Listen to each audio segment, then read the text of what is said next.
Olá, gente, bom dia a todos, a todas. Em todo canto que a gente tem ido ultimamente, temos ouvido muito a palavra todes, né? No entanto, essa palavra todes, ao ser pronunciada, ela não é seguida das outras declinações que tem dos sujeitos, né? A gente fala todes, mas depois fala, por exemplo, no sentido de falar todas as pessoas, depois a gente fala alguma outra palavra que deveria ter declinação também, para constituir como a inclusão de fato, e acaba não seguindo esse trajeto. Acho que tem coisa importante quanto a isso para a gente avaliar, a gente que somos professores e professoras, no sentido de quantos símbolos representam de fato, do ponto de vista real, a inclusão. O quanto os símbolos servem também para poder ajustar a gente, tanto no discurso quanto nas práticas.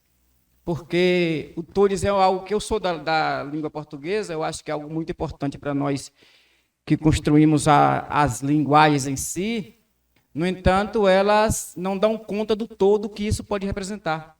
A gente vive na Bahia, por exemplo, que é o estado que mais mata a população LGBT. Uma pessoa que é transexual tem uma idade média no Brasil de até 35 anos de idade. Vamos dialogar um pouco com as palavras que acabam constrangendo nossos ouvidos, elas acabam tendo a necessidade de existir para que a gente possa também fazer com que existam outros sujeitos que as nossas gramáticas não dão conta. Mesmo porque a gramática não foi pensada para uma população tão plural, né? Foi pensada para uma categoria social, que é a categoria do poder, que não cabe outras categorias sociais que estão fora do espaço do poder. Mas, de antemão, eu queria agradecer o convite aqui a toda a direção, a coordenação do colégio. Primeiro momento que eu faço 2023 fora de Salvador, dialogando com os núcleos e tal. É importante a gente ir nos lugares onde as coisas acontecem, que são as escolas, para a gente poder falar e também ouvir, né? Porque toda fala precede uma escuta, e também toda escuta deve preceder uma fala. Nós somos professores e professoras, às vezes somos formados por uma universidade que nos ensina muito a falar, nos ensina pouco a escutar. Tanto que é que a gente tem dificuldade quando nossos estudantes nos contestam. Não é contestar naquele sentido, como algumas pessoas hoje de uma linha de pensamento dizem que discordo de você. Não é discordar fora da ciência, não é contestar fora da ciência. É contestar nossas formas de abordagem, por exemplo. Nosso princípio epistemológico, nosso princípio hermenêutico, como é que a gente interpreta as coisas, como é que a gente avalia as coisas. Quando a gente faz isso, às vezes, quando o estudante faz isso conosco, a gente, às vezes, dá uma retraída. E aí acabam que no Brasil se acostumou bastante a utilizar esse instrumento que nós temos chamado de avaliação para poder punir. Que não é avaliação, na verdade. O Brasil não avançou no sentido de poder entender que a avaliação serve para poder projetar. Assim como também não consegue entender que encarceramento deve servir para socializar. A gente no Brasil usa a vingança como a maior arma que nós temos para poder punir as pessoas no sentido de discordância. A discordância no Brasil ela acontece como algo que acaba tolhindo, acaba afastando a ideia de construção das diferenças. A gente, sempre que a gente pode, a gente acaba utilizando o espaço do poder nosso para poder destituir o outro da categoria de ser humano, da categoria social que a gente defende, às vezes, nos discursos. Eu escrevi um texto outro dia, vou entrar daqui a pouco nesse debate, que o título foi falando um pouco sobre aquela frase que a gente usa, diz assim, né?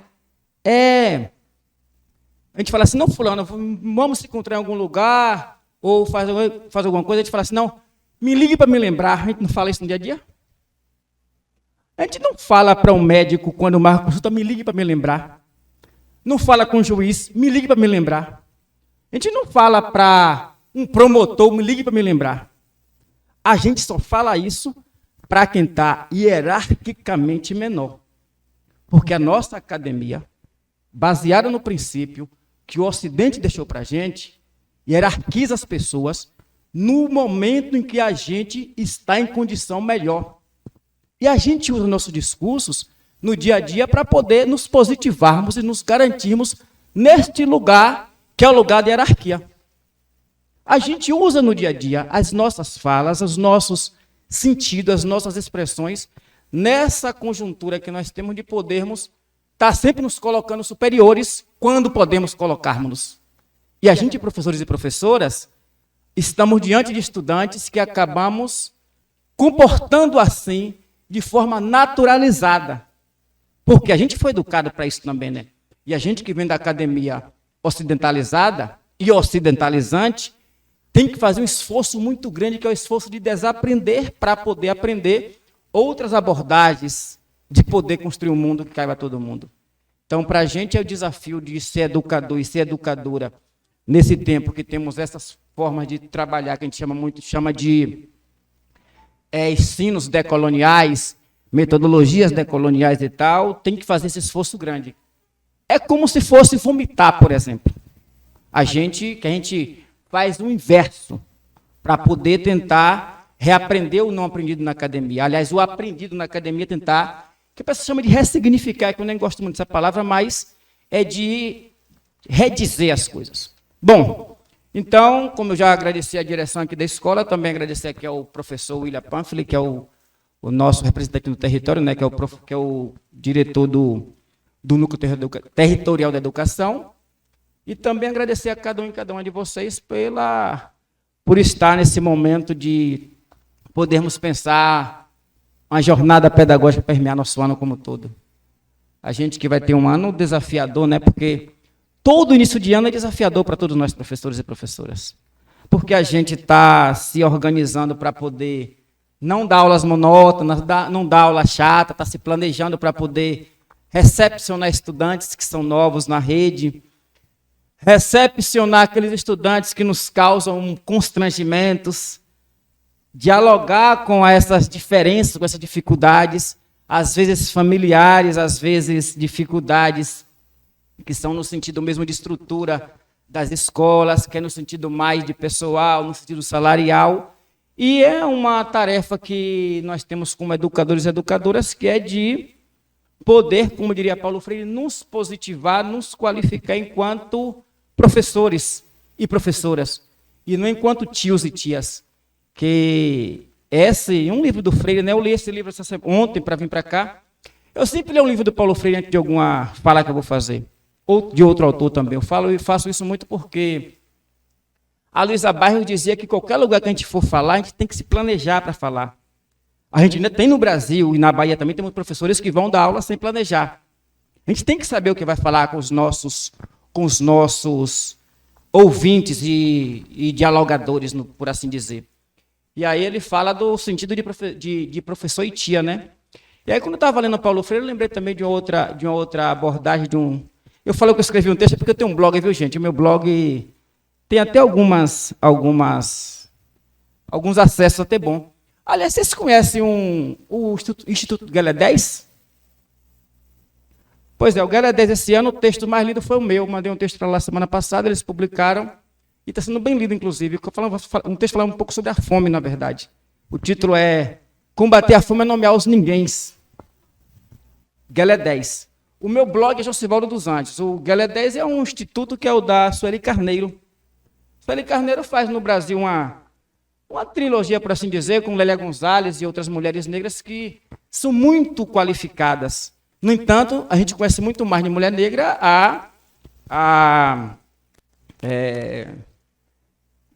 esqueci agora o nome, Angela Davis, por exemplo. Porque a gente aprendeu a conhecer, a valorizar o Ocidente em si, no sentido de pensar o mundo. E aprendeu a valorizar no Brasil o Sudeste. Então, assim, a gente tem muita coisa boa entre nós que acabamos não valorizando. Então, assim, eu escrevi esse texto que eu falei agora no Galé 10, mas eu queria falar do texto que eu tinha feito, que foi sobre... Vixe, agora eu viajei, que acabou dando errado. O texto é Combater a Fome é Nomear os Ninguéms. Que eu trato um pouco nesse texto de poder dialogar sobre como a fome invisibiliza as pessoas, né? Como muita gente acaba não tendo nomes nem sobrenomes com fome. Bom, mas enfim, vamos lá. O texto que eu falei do meu blog foi... Depois eu deixo com vocês o blog, o endereço do blog, se vocês quiserem ver depois. Bom, vamos lá. O título daqui que me foi convidado para falar foi Escola como Instrumento de inclusão social. Bom, assim que eu falava antes sobre o caso da teórica que fala que a gente tem que planejar sempre para poder falar em algum lugar. Esse tema que vocês propuseram a gente dialogar um pouco, aliás, quem quiser pode fazer alguma pergunta durante nossa fala. A escola no Brasil, a escola na Bahia, se ela não for um instrumento de inclusão social, ela é um instrumento de exclusão social. Qualquer lugar do mundo é isso. Quem faz educação, diria o Paulo Freire, que eu gosto muito dele, também ele diz que a gente que faz educação sempre vai estar contra alguém. Ou vai estar contra... E por que vai estar contra algo?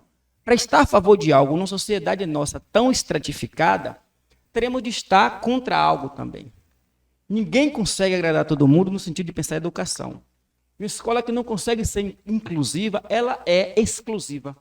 E a palavra de exclusividade, de onde vem a palavra, que é a matriz da palavra exclusão, né, a raiz da palavra exclusão, ela é o que tem muito orientado a gente, inclusive quando a gente faz a seleção, no Brasil como um todo. Seja por nota, seja porque vai entrar, seja por os antigos vestibulares, hoje o Enem, porque se não cabe todo mundo, a gente acaba selecionando algumas pessoas para entrarem. E a nossa escola, quando ela não consegue dar conta da inclusão, na sociedade que nós temos como a da Bahia, a gente acaba excluindo mais que incluindo. A Bahia, por exemplo, que nós temos na nossa rede estadual de educação, mais da metade dos estudantes que são pobres, extremamente pobres. O povo não sabia disso, muita gente não sabia, mas aí, quando veio o programa Bolsa Presença, nos mostrou que nós temos esse déficit para poder resolver. E não é um déficit que é um déficit do Estado da Bahia. E eu acho, inclusive, que nós devemos, no futuro, de caminhar para que nossa jornada pedagógica, nossas aulas inaugurais, estejam todos os secretários ali, porque a educação não pode ser um pacto de educadores e professores somente.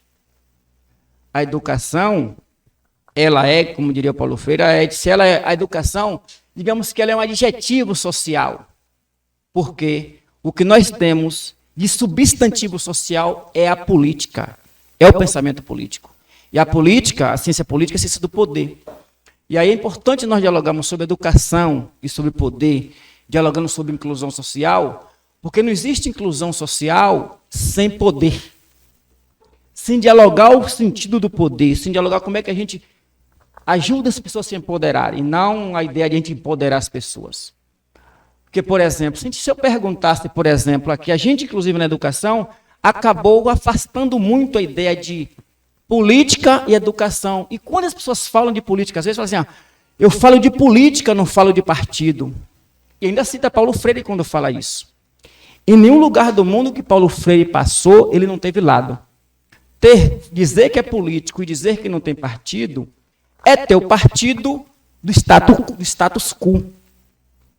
Porque as representatividades é que acabam fazendo com que a gente tome posições.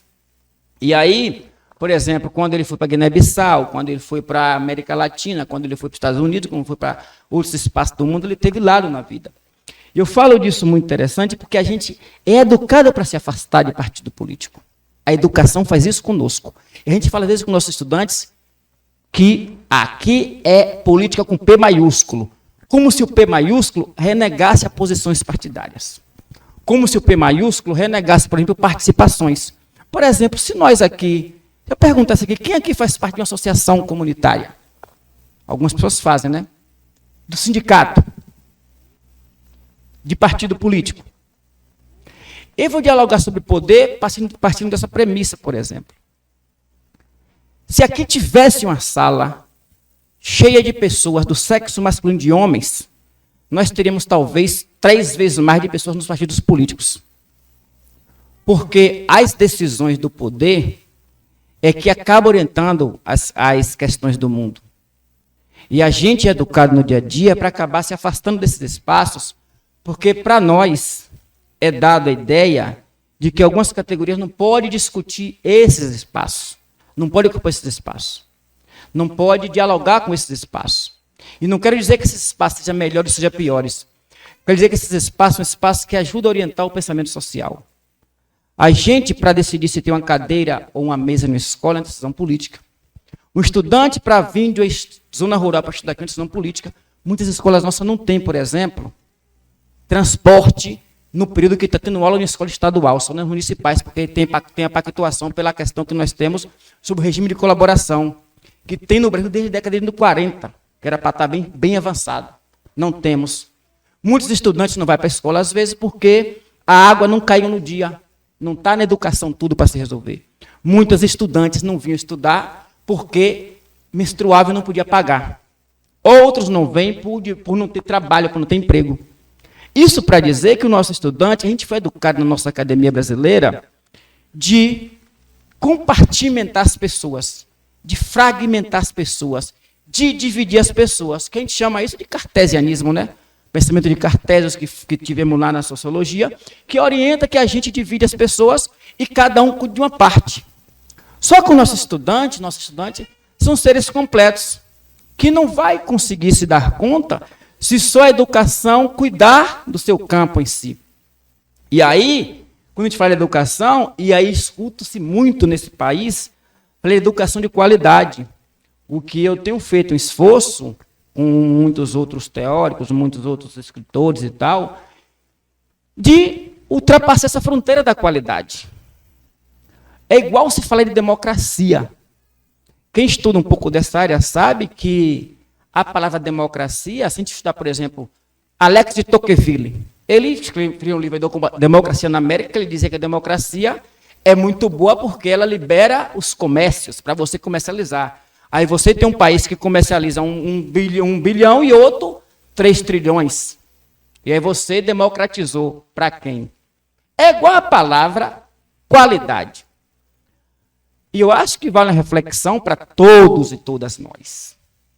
Quando eu falei de qualidade, por exemplo, na educação. Estamos fazendo escolas grandes, no sentido físico, escolas de qualidade. Eu posso confirmar que eu visitei todas na Bahia. Todas que já foram entregues, eu já visitei até agora. Semana passada cheguei em casa 1 da manhã. São de qualidade, mas na escola grande, a educação que for organizada, ela pode ser uma educação que seja de qualidade para quem acha que qualidade está ali. Qualidade é um conceito que a gente adota para a gente. O que é educação de qualidade? Uma educação que professores, todo mundo ganha 20 mil por mês? Por professor de qualidade, né? Que todos os estudantes têm tablet, internet, ensino que tem uma bolsa de R$1.000 por mês, de qualidade, né? Mas se uma escola dessa ensinar racismo, ensinar machismo, ensinar LGBTfobia, o conceito de qualidade tem que ser muito visitado.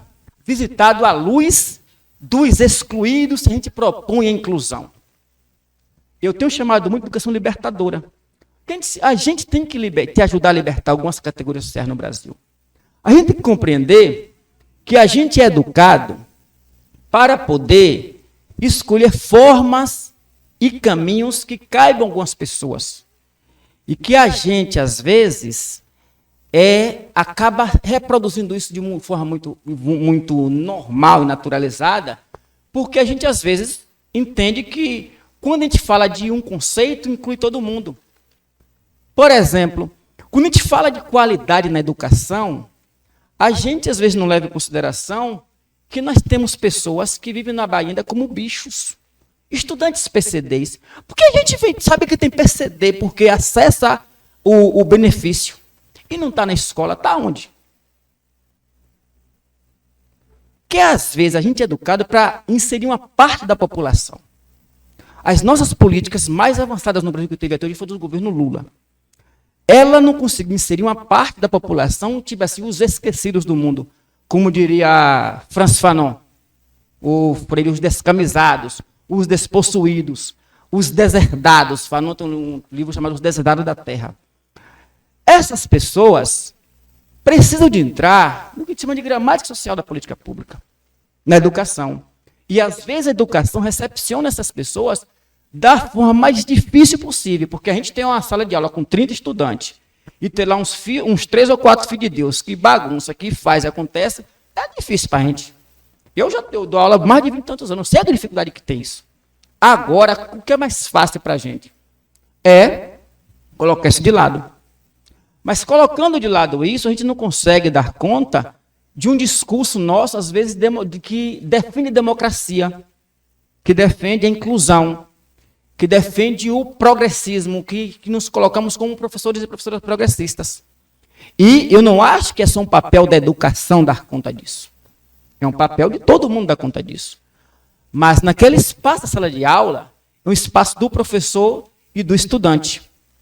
Que aí ele vai estar dialogando com as pessoas nessa perspectiva de ver como é que se constitui uma escola que cabe essas pessoas também.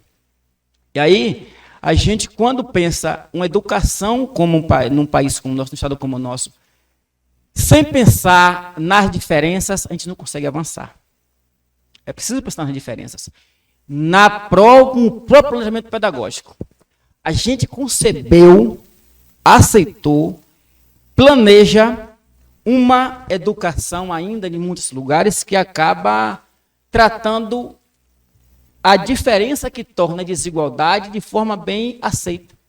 O Brasil torna as diferenças em desigualdades.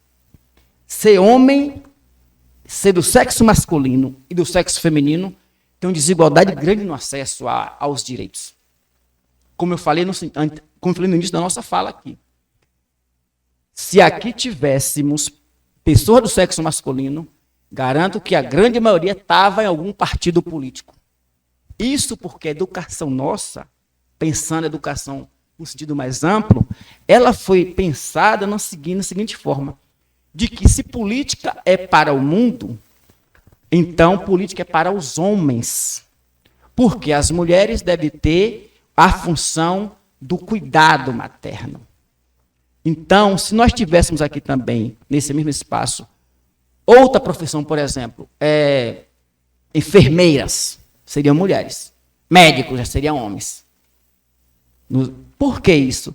Porque a gente acaba dividindo os espaços de poder nesse campo pelo gênero, pelo sexo, na verdade, no sexual dos direitos, de forma bem naturalizada. Assim como se nós temos também a questão que orienta o Brasil muito mais, a questão da cor da pele. E aí tem uma coisa interessante, que às vezes parece que as pessoas têm vergonha de se dizer branco. A gente vê nas lives, para mim, quando se apresenta, o povo diz, não, eu sou uma pessoa da pele clara. É porque a gente tem uma dificuldade grande em se olhar no espelho. Ser de pele clara é uma coisa, mas o Brasil não chama, no IBGE não tem pele clara e pele escura. Tem preto, branco, pardo, amarelo, indígena. A gente tem dificuldade de dizer isso porque a gente sabe que a assimetria social é tão forte, tão violenta, que a gente quer, às vezes, não saber que existe esse Brasil. A gente quer, às vezes, passar por cima desse país para não se olhar no espelho. Só que quem não se olha no espelho, não usa a melhor roupa, não se veste melhor, não consegue organizar os cílios, por exemplo, não usa o melhor batom, e na política pública não tem o melhor diagnóstico para aplicação dos cuidados que deve ser. Uma anamnese mal feita, ela indica remédio mal tomado. A gente não analisar o Brasil como um país altamente racista é produzir política pública que não consegue dar conta de resolver nada do nosso país.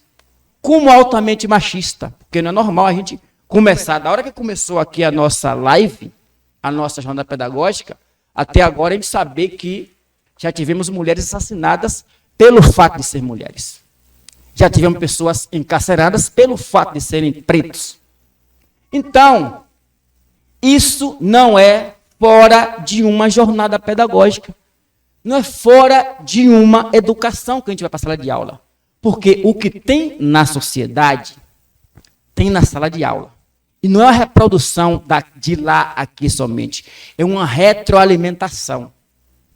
A gente acaba bebendo na fonte da sociedade e a sociedade bebendo na fonte da escola o tempo todo. E aí a gente acaba, por exemplo, destituindo às vezes, como eu falei um pouco no início, um pouco dos nossos estudantes do poder de participação. Eu nem gosto muito da palavra protagonismo, porque às vezes a gente acaba não conseguindo dar conta do que significa participação. E quando eu falo estudante, eu estou falando no todo, de uma criança desse tamanho, por exemplo. Alguém gosta de escritora chamada aqui Bell Hooks? A Bell Hooks fala o seguinte, ela diz que a gente acostumou de uma forma tão tremenda destituir criança do direito, do poder, que a gente sempre que faz algum tipo de ação, a gente não escuta as crianças. A gente, nos nossos textos anteriores que nós tínhamos no Brasil, e assim, tinha X homens, X mulheres, exceto as crianças. Porque na cabeça da gente, aí eu vou para um campo que a gente ajuda a gente a pensar um pouco no sentido ontológico da vida, na cabeça da gente tem um ser de idade para fala. Esse ser é o adulto. Crianças e idosos a gente não considera seres com direito a falar.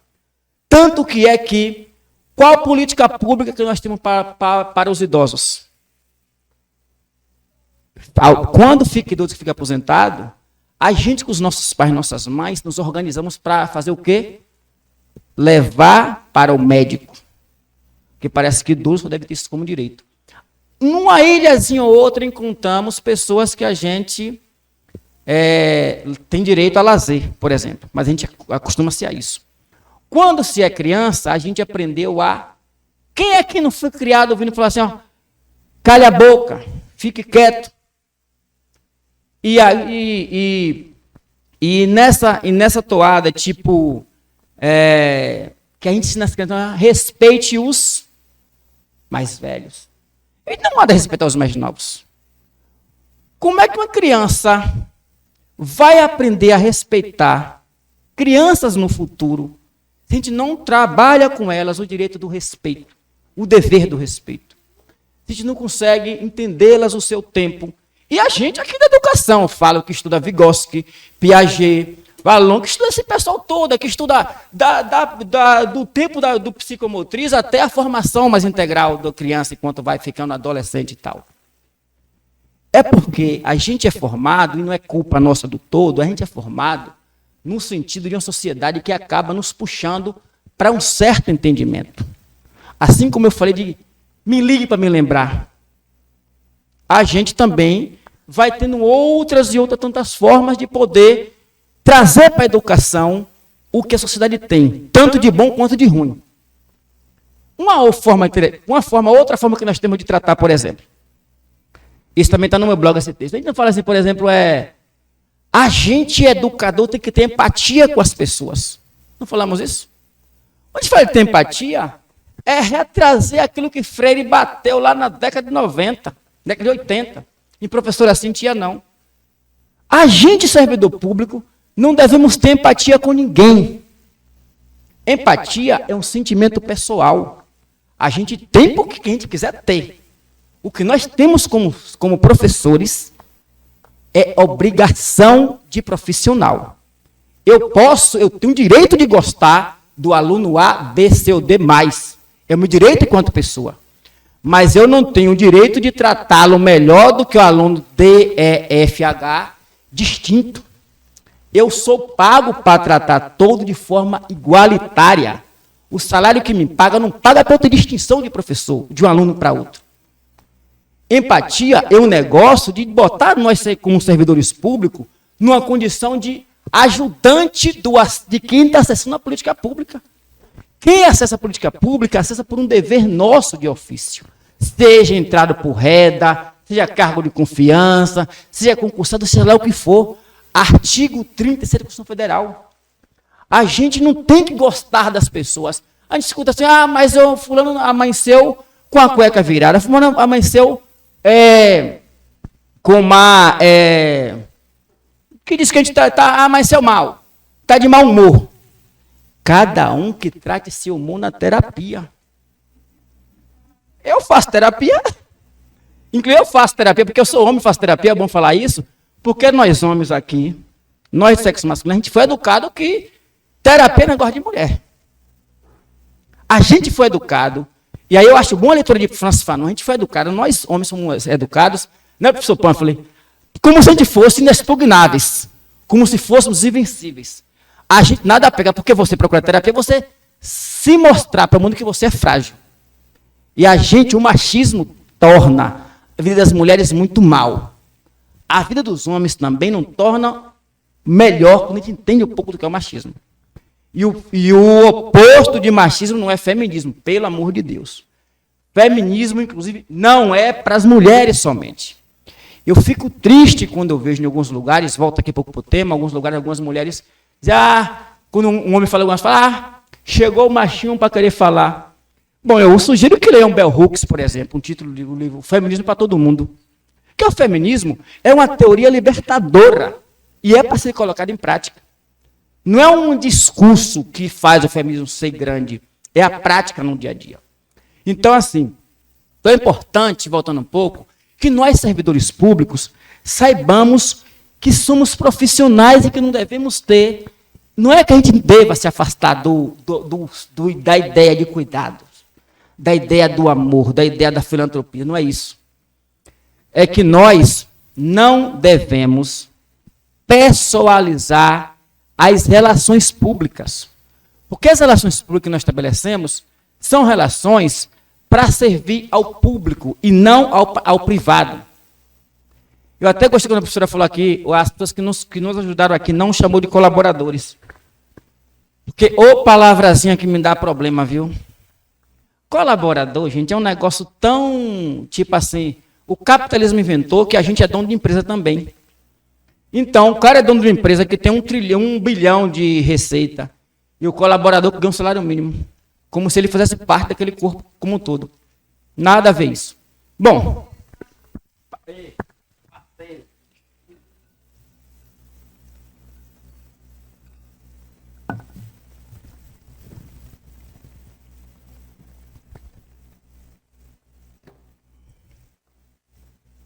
Vamos lá. Bom. Eu já falei um pouco aqui sobre a ideia do para que educamos e contra quem educamos. A gente foi, inclusive a nossa formação judaico-cristã, a gente tem uma dificuldade de se colocar contra alguma coisa, né? A gente tem uma limitação de dizer que é contra um... Não sou contra você, eu sou contra o que você pensa. Como se as ideias existissem sem os sujeitos. Como se a ideia andasse assim, andando, bailando, e aí em algum lugar, parei ali, o racismo parou ali naquele pé de árvore ali, ó. O machismo parou aqui em cima daquela mesa. Ser contra ideias ruins é ser contra pessoas ruins. Por exemplo, as pessoas dizem, não, eu tenho um amigo fulano, ele tem tal e tal função, mas não é amigo. Eu parei de ter relação, olha, eu tinha um cabra que eu conhecia, só ia ter junto. Quando eu escrevi o cara bateu na mulher, eu parei de andar junto. É uma decisão política. A gente não tem que ter esse negócio de dizer que é uma coisa para os outros, para a gente não é não. A gente não é antimachista na sala de aula e fora é machista não. Ou vice-versa. O que a gente é aqui é em todo canto. Eu já escutei o povo me dizer assim, Josivaldo, você vai falar, porque assim, eu sou quilombola, sou de Antônio Cardoso, hoje estou presidente da Associação de Trabalhadores Rurais, que nós criamos em 2002, 2003 registramos. E aí, na SEC, eu estou com cargo de confiança, que é ouvidor da educação. Na UNEB, eu estou como estudante de doutorado. E eu sou outras coisas por aí. Você agora, você vai falar de que lugar? Princípio, a gente não mexe em lugar nenhum. Eu estou na educação, todo mundo sabe minha postura. E outra coisa, quem quiser ser amado por todo mundo, se assuma na condição de não poder contribuir para um mundo melhor. Porque no mundo que nós temos, estratificado como é, temos de ser contra muita coisa e muita gente. Não tem que ter conversa bonita. Eu não vou sentar num bar para beber com um bolsonarista. Não tem duas conversas. Quem quiser ser, se quiser lá, e seja longe de mim. Professor tal votou. Não existe diálogo com quem não quer fazer diálogo com a sociedade. É partidário? É partidário. O mundo é regido por partidos políticos. Você está sendo igual a ele? Não estou sendo igual a ele. Estou sendo bem diferente dele. Olha, a gente deve aprender sempre com o diferente. Com os iguais, ninguém aprende nada. Mas o diferente tem um limite ético-social. Eu não posso achar que o diferente pode dizer que mulher pode ser estuprada e a gente achar que isso é diferença. Eu não posso achar que o diferente acha que índio deve morrer de fome.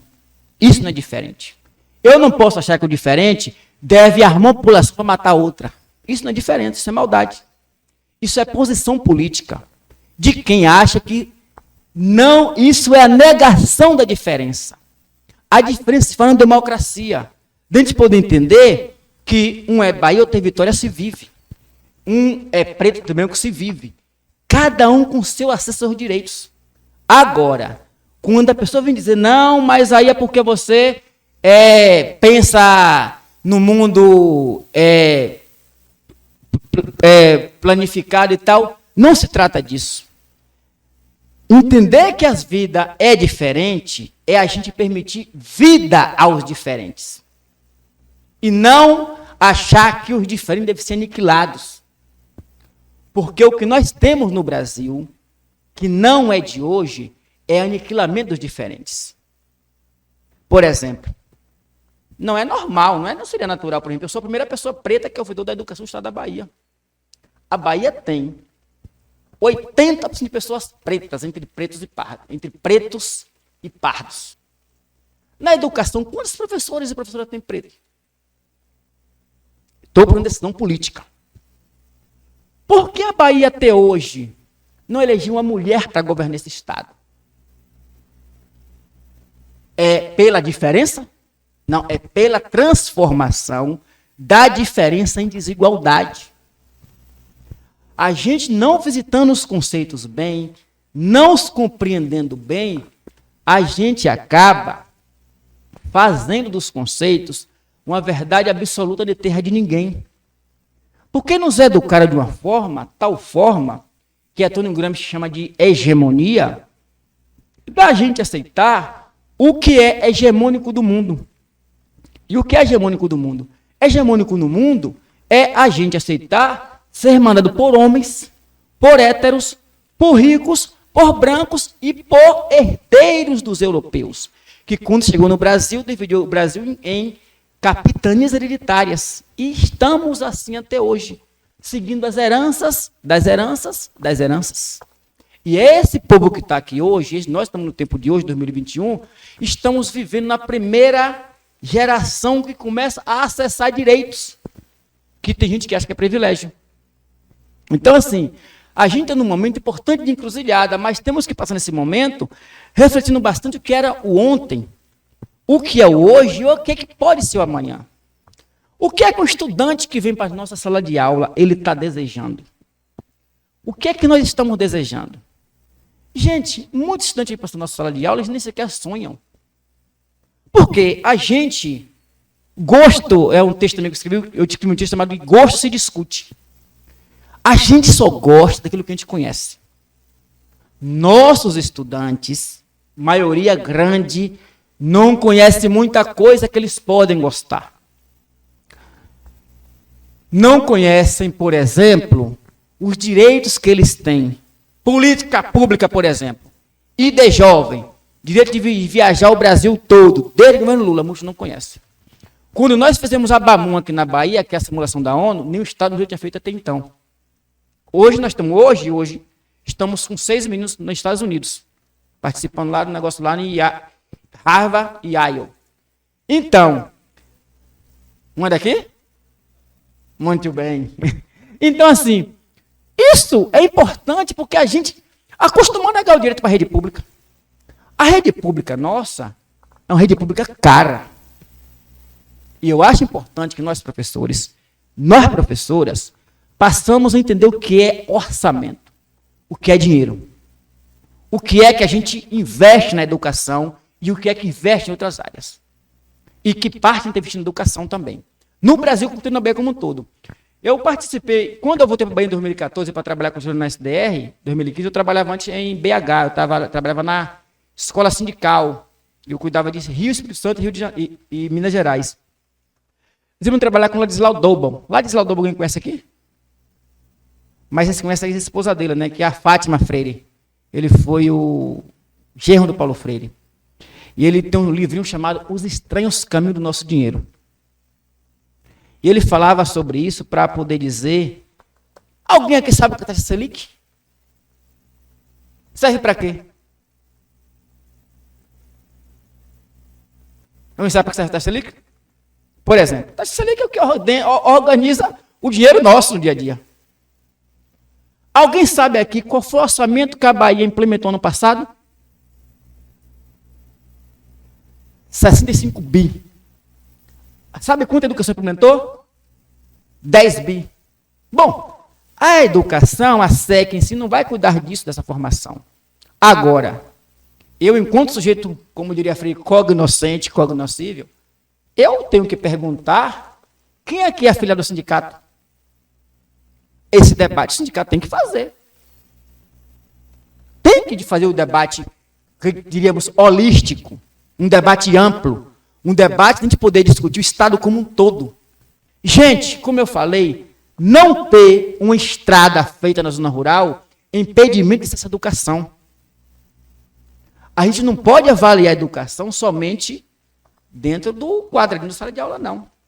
Mas mesmo na sala de aula é importante saber em que foi gasto 10 bilhões na Bahia, por exemplo. A nossa folha de professores, o quanto é que custa, por exemplo, como um todo. Quando a gente debate, por exemplo, o orçamento, a gente está todo ano tem campanha salarial. A gente vai debater o salário a partir de que perspectiva? É só solicitar aumento? Não, a gente não pode dizer de onde é que pode vir. Eu digo de sindicato que o sindicato pode contratar bons economistas ou fazer estudos grandes de econometria e tal. Porque é importante que nós conheçamos a máquina pública. Porque amanhã ou depois, eu desejo muito que nós possamos, a classe popular, ocupar os espaços de poder. E quando ocupar, não bater muita cabeça. Porque o Estado, como um todo, como ente, não foi pensado para todo mundo.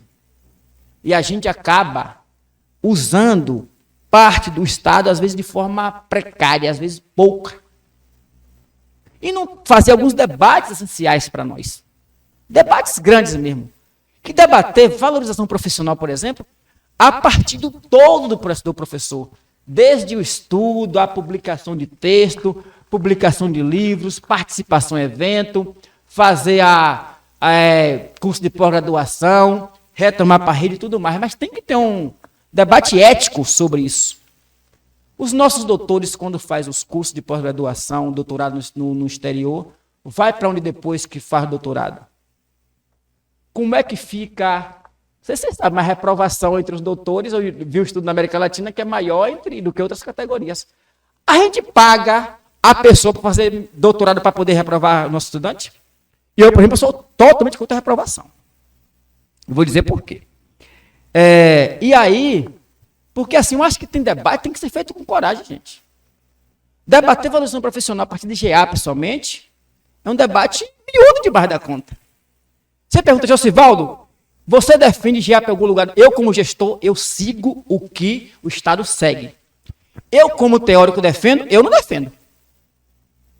Não dá para você classificar um profissional a partir somente de uma gratificação. É para ser pauta? Se existe lei de 2002, é para ser pauta. Deve ser pauta? Deve cobrar? Deve. Agora, não é a gente achar que isso vai resolver a vida da população baiana, de profissionais da educação baiana.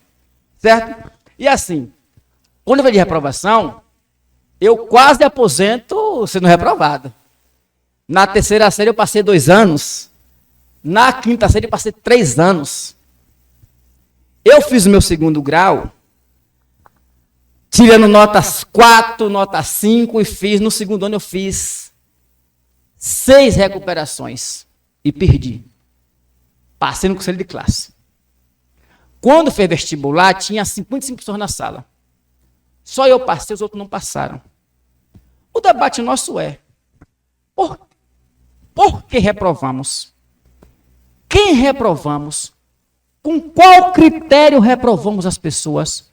Para quem reprovamos? Que reprovamos para alguns lugares. Então, o debate da reprovação não é dizer eu sou contra a tua. A gente estamos aqui num debate de pessoas que fazem ciência.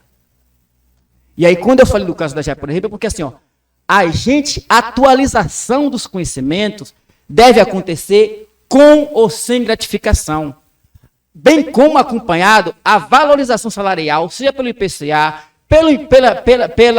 pela inflação, seja pelo que seja, deve ser com ou sem os custos. Fazer a atualização dos nossos conhecimentos é obrigação do Estado em si, nossa, e salário do Estado em si. Não deve ser isso condicionado a uma coisa a outra, nesse sentido de cobrança tão somente.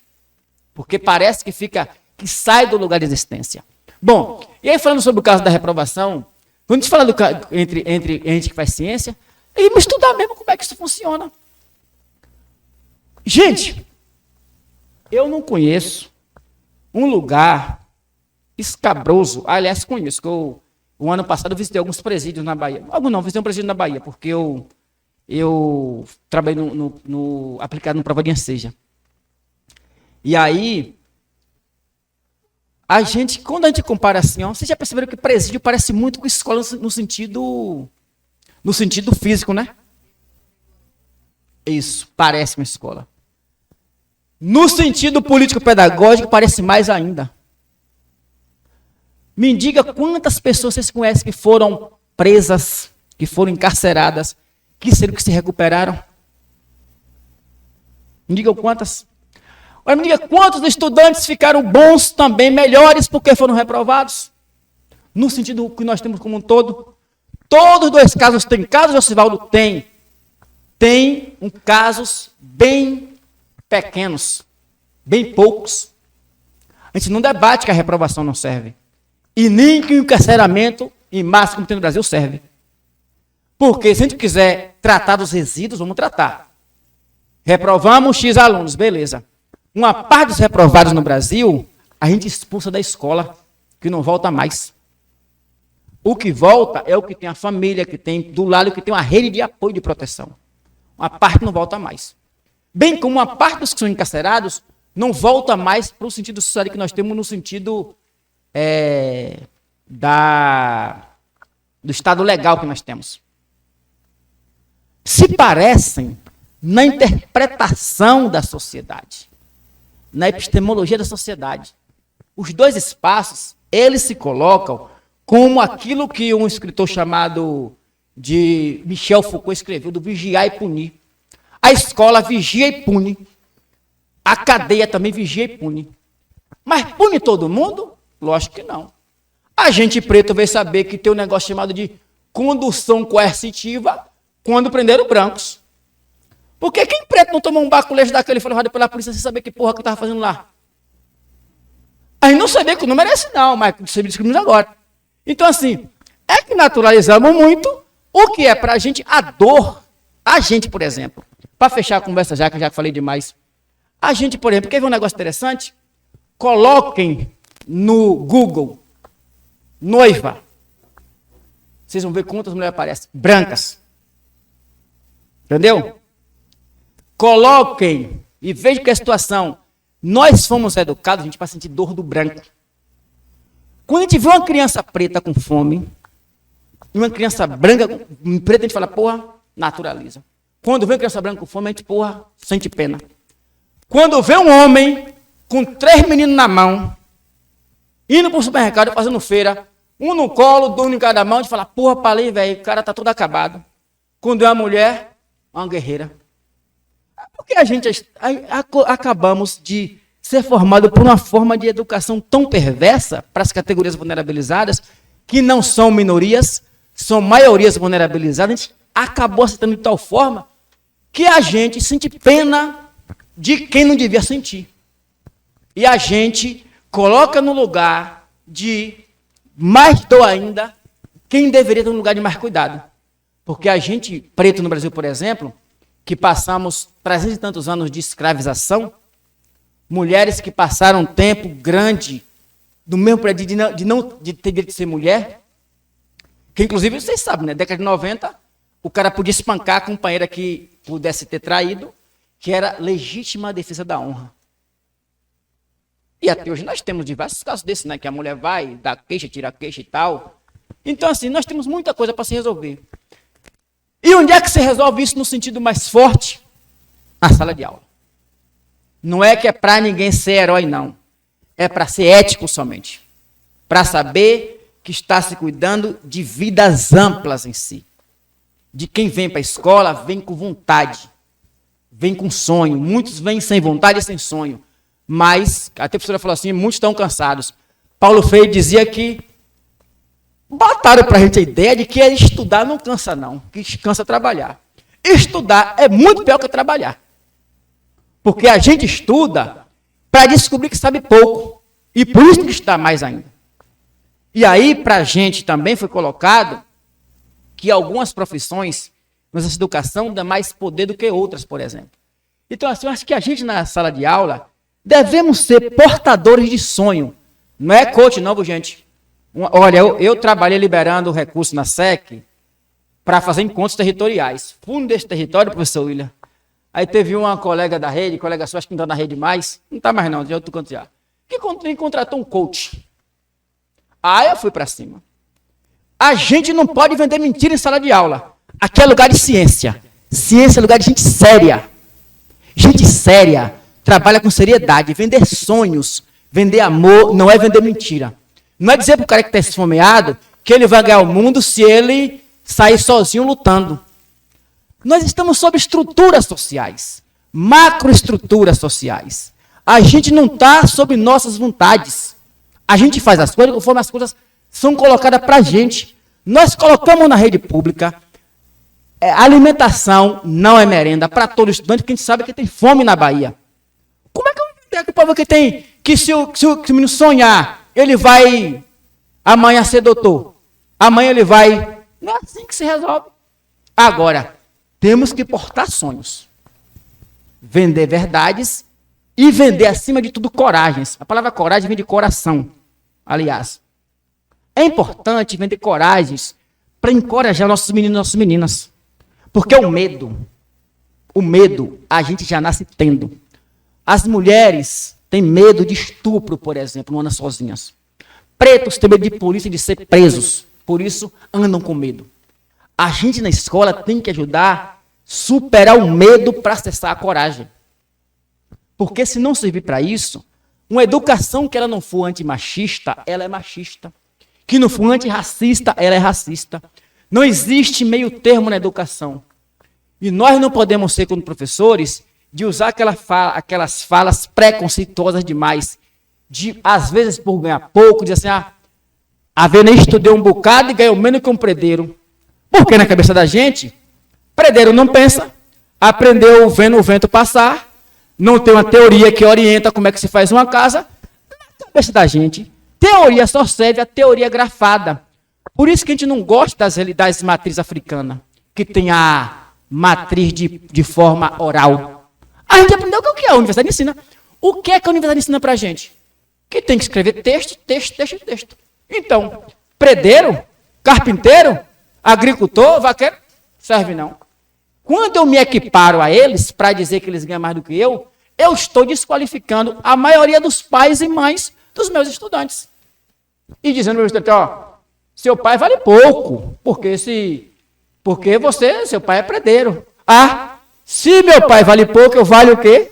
Menos ainda, porque eu sou a imagem e semelhança do meu pai e de minha mãe. Então, professores e professoras, eu acho que são cuidados que devemos ter, sempre no todo, porque a inclusão não é algo fácil de se fazer, não.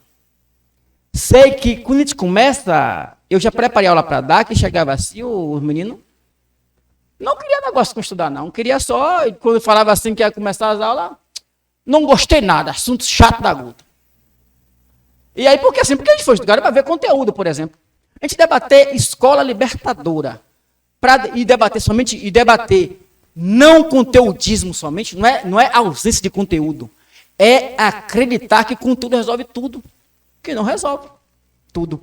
Então, assim, eu acho que a gente tem desafios importantes, mas estão num momento importante na Bahia. Eu acho que debater a Bahia em si é trazer para nós todos e todas, e todos também, que conhecemos muito pouco de Bahia. A Bahia não pode se resumir a Salvador e, no máximo, a Recôncavo. E quando eu falo se resumir, eu falo, inclusive, no todo. O orçamento do Estado Não pode se resumir a Salvador e Recôncavo. Recôncavo muito menos. Se eu tenho uma secretaria que destina, por exemplo, vou pegar uma parte que é importante, cultura. Se cultura gasta de cada R$1, 60 Salvador está errado. A gente que financia o Estado, não financia o Estado para o Estado fazer show em Concha Acústica somente não. Show no TCA, carnaval somente não. O que é que tem no Vale de Cristal que deve ser financiado?